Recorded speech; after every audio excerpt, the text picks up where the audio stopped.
Hello, magandang hapon. I am Brother Jun Bantayan.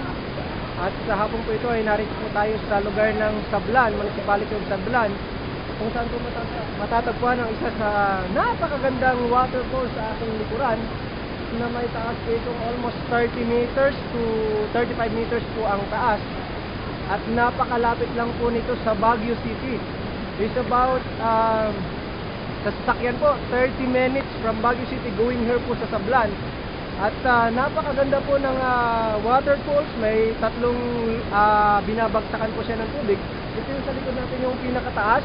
At sa likod natin meron pong mga naliligong mga kabataan. At ipapakita ko po sa inyo yung una, pangalawa at yung pangatlo na binabagsakan ng see watching my video.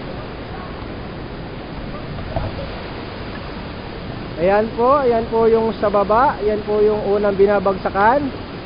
Ito naman po yung pangalawa. Okay. At dyan po ay napakalalim. Yan.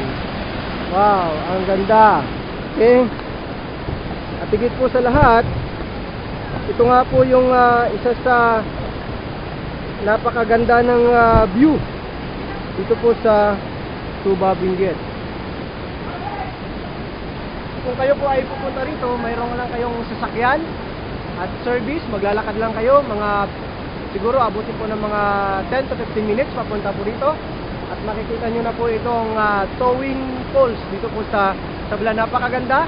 Sa akin po is my experience mag-isa, but I enjoy, lalo na po yung ito, mga ganitong nilikha ng Lord, sapagkat kaya-ayang tinan at nakaka-refresh at nakaka-relax. Thank you for watching my video.